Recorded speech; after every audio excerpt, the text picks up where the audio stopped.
you look at Pritchard and what he's done and what he can do, and someone I mentioned, Derrick White, and we haven't talked an ill word on Derrick White in a long time. Blasphemy if we did.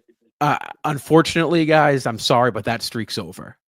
We need to look at the struggle that Derrick White is having here, especially from the offense end of the floor. Now, earlier this year, I brought up the idea that Derrick White is no longer a facilitator and he's more of a 3-and-D wing. I'm seeing the facilitation, but in the process of Derrick White trying to bring back that facilitation, guys, I think we're seeing that rust because he does not look as smooth and as clean. Derrick White, for the past 2 years now, has been Mr. Reliable, right? Clutch game, you go to White. You can always trust the ball in Derrick White's hands. I'm not going to lie, December, you don't trust the ball in Derrick White's hands so much. You're seeing sloppy turnovers, bad shots, just uncharacteristic Derrick White plays, guys. And I think it's time we kind of look into this and officially, I'm sorry, I'm saying it live on air. Guys, the highlighter's out. This is a pen, but let's act like it's a highlighter. Derrick White, I'm sorry, you are officially highlighted. No doubt. Go ahead, Franco. I think we're going to see, as the dominoes fall for this team, as people start to pick up as a collective, that's usually when Derrick White steps in the most, is when this team is all flowing. He's one of those flow state players. He's never been one to carry the team outside of a when Jaylen Brown or Jason Tatum aren't performing to their standard.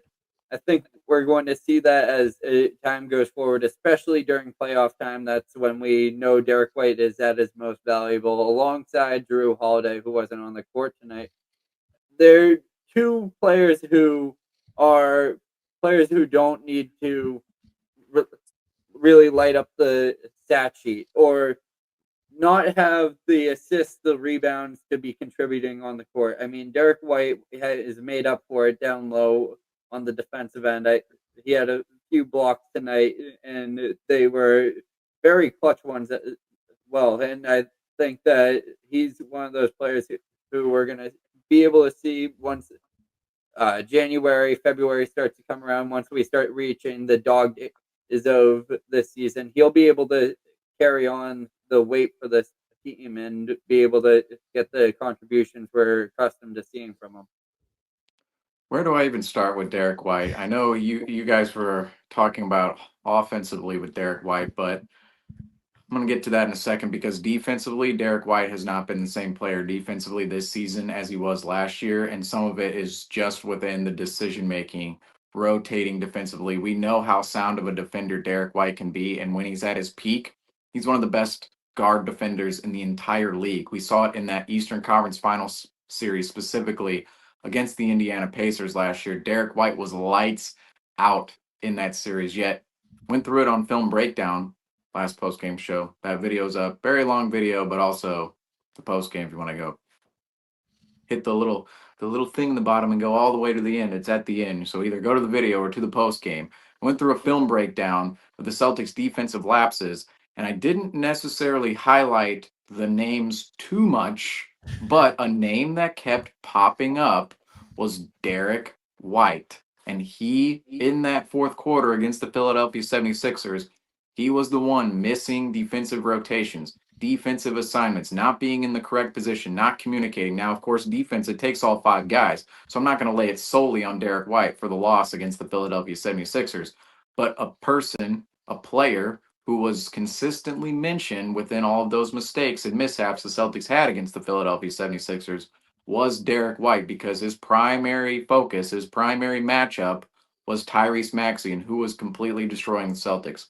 Tyrese Maxey. So Derrick White defensively has really not been up to the level, in my opinion, of where he can be. Now, we've seen good stretches from him, but there are moments where he's one of the players going through the motions. And what's just startling about that is Derrick White is typically one of those players you do not expect to be going through the motions. You expect other guys like Tatum and Brown, oh yeah, sometimes as superstars they take a step back, but you typically see from the role players, or really the ultra, they're not even Derrick White. Borderline last year, he was an all-star. So you hate to even say role player, but that's what he is on the Celtics team. Derrick White is typically that player who's always bringing it on the floor, yet this season, too many lapses defensively and offensively. We've seen his game go to this level that I really don't think any of us saw coming in December last year, because look at his shot chart tonight. If we can get this kind of good on screen here. You notice any shots inside the 3-point arc tonight for And Derrick that's the White? consistent problem. No. No. And that's what we talked about with Derrick White last year and even this year on postgame, where we went, look, Derrick White, because of the All-Star conversation last year, or really what put him in that All-Star conversation last year, was him driving to the rim, collapsing the defense, and even being a scorer inside the paint. Yet this season, we're seeing more of this from Derrick White, where he goes 3 of 8 from the floor in for the whole game, and all 8 shots are from 3, all of them. And not one, you look at this again, not one is a corner 3.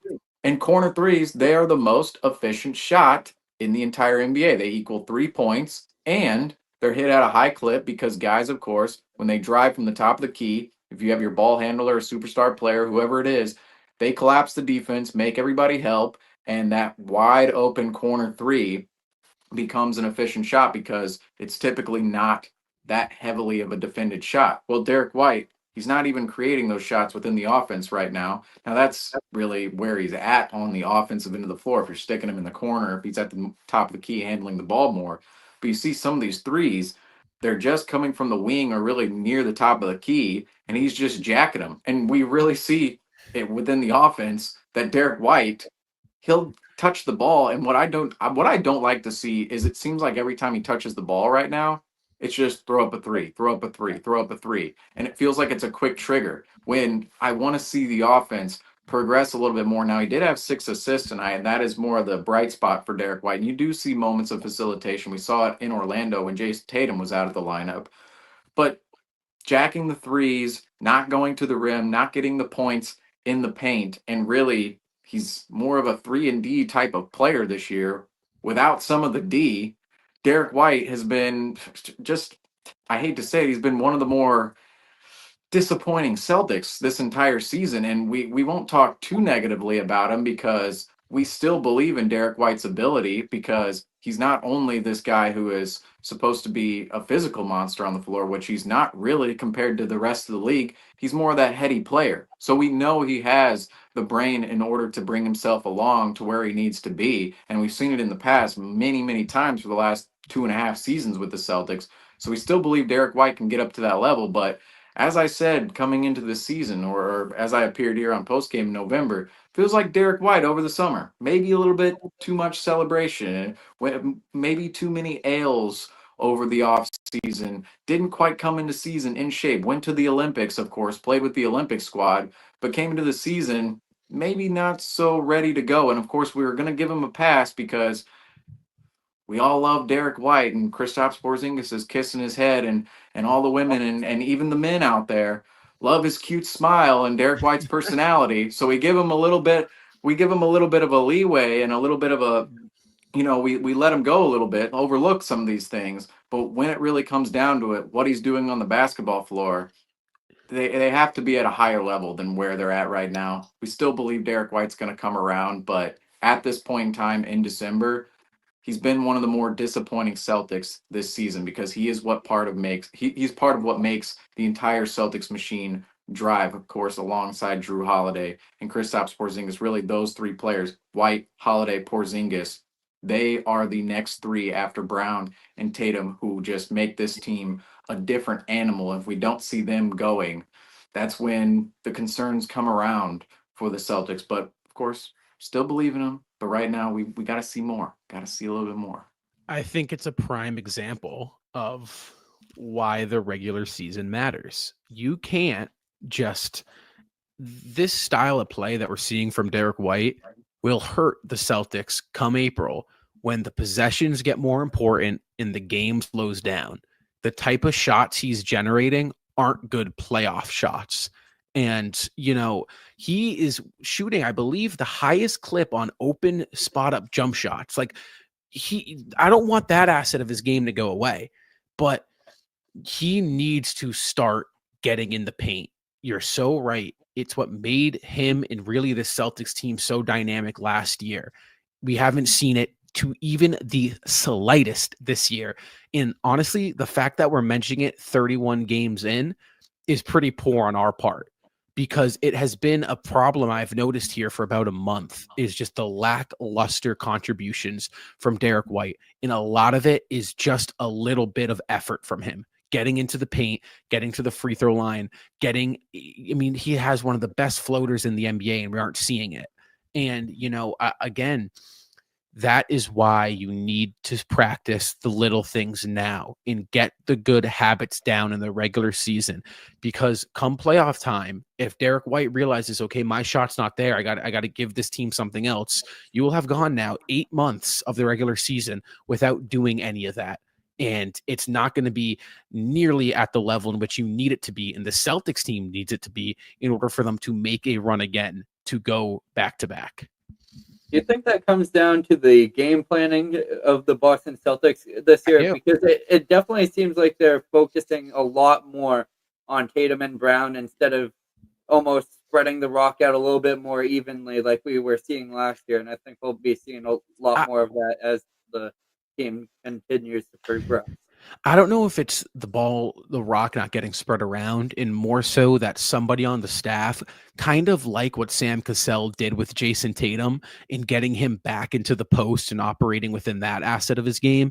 Somebody on this coaching staff needs to say, okay, Derrick, listen, you need to get back into this situation. These opportunities are the opportunities we need to get you in, because Mazzulla and his staff are big analytic guys. Well, you want some analytics, go look at how efficient Derrick White is of a scorer last season within the paint. He's very efficient at scoring in there. The Celtics, I think they need to do a much better job, and the staff in particular, at getting Derrick White those opportunities. No doubt. And this season too has just felt like more of a roller coaster ride than last season at this point in time, because I even think what affects it is not only game plan and the way Derrick White has played within himself, but just the inconsistent personnel across the board with the Celtics. Last year, it felt like we saw the same starting five every single night, saw the same guys coming off the bench in the same rotation. Yet this year, tonight, look who's not there. Kristaps Porzingis rolls his ankle on Christmas, isn't around. Drew Holiday dealing with a shoulder issue right now, didn't play on Christmas, didn't play tonight. And when you have two of those important players out of the lineup, the priority of who's getting the shots and who's getting the assists and who is playing what role, both offensively and defensively, it shifts around a little bit. And I do believe that's affecting the Celtics more so this season than it ever did last season. We did see stretches where players missed games last year, yet it wasn't really coming at this weird and consistent rate we're seeing this year, because now we didn't see Kristaps Porzingis for the first 17 games. Tatum has missed a couple of games this month that we don't really expect him to miss. Drew Holiday's missed a couple of games. Horford, of course, is sitting every back-to-back. Porzingis is sitting every back-to-back as well. And even Derrick White, we've seen him miss a couple of games. We saw Derrick White and Jaylen Brown not even play in the Cleveland game, which, looking back, that's just so funny how we didn't highlight that entirely that night, because we said we're still supposed to beat the Cavaliers up 12 in the third quarter going into the fourth, and we should have won that game. But when you have those kind of absences, that will affect a team throughout a season. And a prime example for that, and really an extreme example for that, was the 2020-21 Celtics, where in the COVID year, half the team was going out every other game. And the lineup, I believe, through the first 40 games, there were 30-something different starting lineups. And that team at the end of the season not once gained any ounce of consistency throughout the year. And no matter what team you are, whether you're this dominant Celtics team or that lackluster 21 Celtics team, you're going to be affected by a lack of consistency within lineups throughout the season when guys' roles are shifting all over the board. Now, there's still time for the Celtics to gain more of that consistency moving forward, and we still believe from the continuity gained last year, the Celtics team does have a little bit of an edge compared to some other teams winning a ring, going through that run they did in the playoffs last year, and even the dominant season before that, the regular season before that. Yet the Celtics, they still need to see consistent personnel on a night-to-night basis in order to achieve what they eventually want to achieve later on in the season, which is going back to back. And if we do not see that consistency, it's going to hamper this Celtics team, including Derrick White, as we've seen so far.